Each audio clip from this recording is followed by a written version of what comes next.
Everyone, good evening. Welcome to Ashika and Tiya vlog. तो कैसे हैं सब? आशा करती हूँ सब ठीक होंगे, स्वस्थ होंगे और खुश होंगे। और बिल्कुल शाम का टाइम हो गया है। तो यहाँ देखिए अंधेरा हो गया है खिड़की से बाहर, और अच्छा खासा अंधेरा हो गया, यानी सांझ बत्ती का टाइम हो गया है। तो शाम को आती हूँ ना ऊपर छत पे, तो पहले तो ऊपर वाले रूम में पहले जो भी लाइट्स वगैरह है ना सारा ऑन कर देती हूँ, क्योंकि 5:30 थोड़ा थोड़ा सा झिलपिल सा हो जाता है, यानी अंधेरा होने लगता है। और अभी ना 6 बजने में 10 मिनट है और इतना अंधेरा हो गया। दिखाती हूँ टाइम, 6 बजने में 10 मिनट है ना, और अंधेरा हो गया। देखिए बाहर अंधेरा है गली में।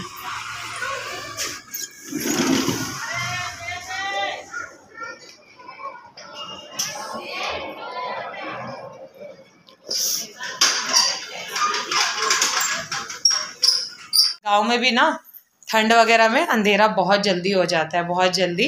तो यहाँ भी वैसे ही जल्दी हो जा रहा है। बाकी जगह जहाँ पे ठंड कम पड़ती है इतना अंधेरा नहीं होता, लेकिन दिल्ली की सर्दी तो भाई नाम ही है, फेमस है, सब जानते हैं, है ना। दिल्ली की सर्दी कितनी खतरनाक वाली सर्दी होती है।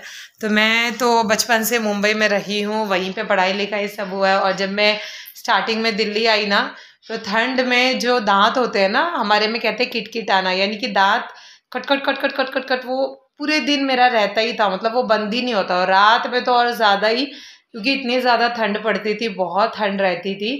तो आदत नहीं थी इतनी ठंड की। मुंबई में तो ठंड इतनी नहीं पड़ती है। और गांव में, जैसे हम बिहार से हैं, तो गांव में भी अच्छी ठंड पड़ती है, लेकिन हम लोग गांव में कभी ठंड वाले मौसम में रहे नहीं। स्कूल में जब वेकेशन होता था, दिवाली वेकेशन, समर वेकेशन, उस टाइम आते थे गांव, तो वहाँ पे समर वेकेशन में तो ठंड की कोई बात नहीं होती। और रही दिवाली वेकेशन, तो उतनी ठंड नहीं होती, हल्की फुल्की ठंड होती है, एक स्वेटर वाली। लेकिन दिल्ली की सर्दी, जब वो पीक विंटर आता है ना बिल्कुल, तब जो सर्दी होती है, तो आप 2 स्वेटर डाल लीजिए, 3 स्वेटर डाल लीजिए, बहुत ज़्यादा ठंड लगती है। काम करने की इच्छा नहीं होगी, मन होगा कि दिन रात बस कोई ब्लैंकेट अच्छा सा ओढ़ के एकदम से आराम करो, ऐसी ठंड होती है। तो चलिए,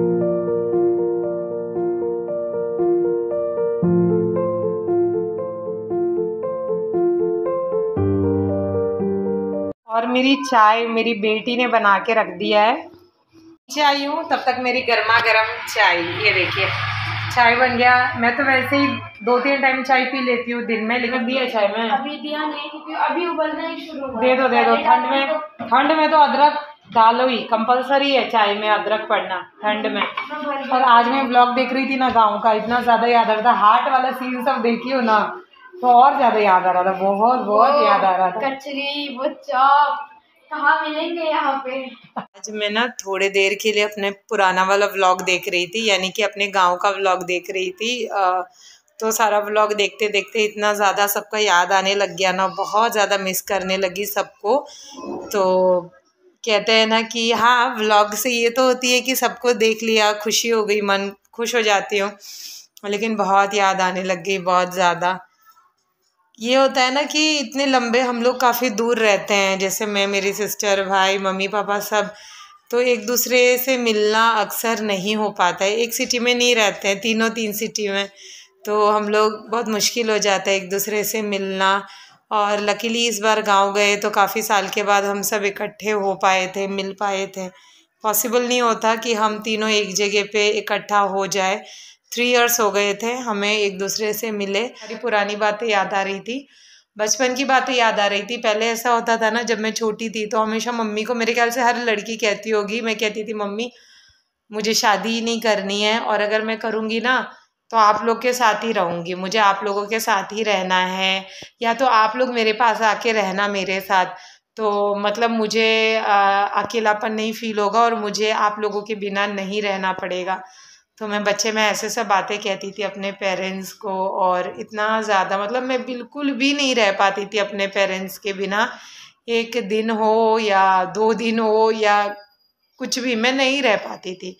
तो मुझे, मतलब कहीं मैं चली भी जाऊँ, मेरा मन ही नहीं होता था उनके बिना कहीं रहूँ, कहीं रुकूँ, बिल्कुल भी नहीं होता था। और कहते हैं ना कि अब ऐसा हो गया है शादी होने के बाद कि भी चाह के भी नहीं मिल पाते हैं।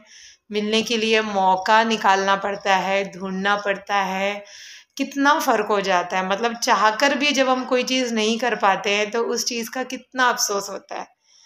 मतलब मिलने की बहुत ज़्यादा इच्छा हो रही है, मन हो रहा है, नहीं मिल सकते। अभी गाँव गए थे तो बिल्कुल आने की इच्छा नहीं हो रही थी, बिल्कुल मन नहीं हो रहा था। मतलब हमेशा ना जब हम लोग गाँव जाते हैं तो मैं और मेरी सिस्टर पहले से बहुत ज़्यादा एक्साइटेड होते हैं, दोनों आपस में खूब बातें करते हैं, क्योंकि बहन-बहन की फीलिंग्स तो एक जैसी ही होगी ना, सिस्टर की, एक-दूसरे की फीलिंग हम समझते हैं।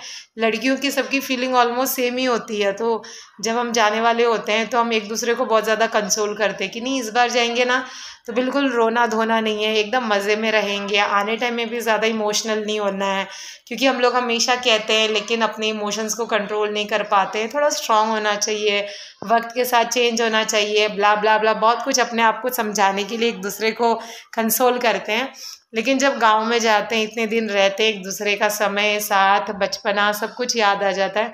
उसके बाद ऐसा होता है ना कि फिर जब आने लगते हैं तो मतलब इतना बुरा हाल होता है, आने से 1-2 दिन पहले ही वो अजीब-सा जो एंग्ज़ायटी और एकदम भरा-भरा इमोशंस रहता है ना, मतलब हर बात में आँसुओं को कंट्रोल करके रखना कि पता नहीं हम कब एकदम से रो दें, तो वैसी वाली फीलिंग होती है, तो बहुत कंट्रोल करके रखते हैं। लेकिन जब आने लगते हैं ना तो आँसुओं को नहीं रोक पाते हैं। कहते हैं ना कि आँसू जो है वो हमारे दिल का हाल बयान करती है, तो ये बिल्कुल सही बात है, बिल्कुल नहीं रोक पाते, वो अपने आप ही बहना शुरू हो जाता है। बहुत रोते हैं, बहुत ज़्यादा, और इस बार भी मैं इतना रोई, मेरी सिस्टर, मम्मी। और जब हम लोग रोते हैं ना तब मैं सच बताऊँ मैं शूट नहीं करती, मैं व्लॉगिंग नहीं करती, क्योंकि वो बहुत ज़्यादा मुझे मतलब मैं नहीं कर सकती उस वक़्त। वो इतना ऐसा वक़्त होता है ना जब हम अपने कुछ समझ में ही नहीं आता, बस रो, मम्मी जा रही हूँ, बहन से अलग हो रही हूँ, भाई से अलग हो रही हूँ, पापा से, तो सब कुछ इतनी मिक्स फीलिंग होती है ना कि वो उस वक़्त इतना होता ही नहीं कि क्या व्लॉगिंग करूँ, नहीं मन होता व्लॉगिंग करने की। तो मैंने इस बार भी उतना ज़्यादा नहीं किया था उस वक़्त व्लॉगिंग, भी बातें नहीं करते हैं क्योंकि व्लॉग बहुत ज़्यादा बड़ा हो जाएगा। तो इसी के साथ मैं व्लॉग एंड करती हूँ। अगर आज का व्लॉग अच्छा लगा है तो लाइक, शेयर एंड सब्सक्राइब कर दीजिएगा। फिर मिलूँगी नेक्स्ट व्लॉग में, तब तक के लिए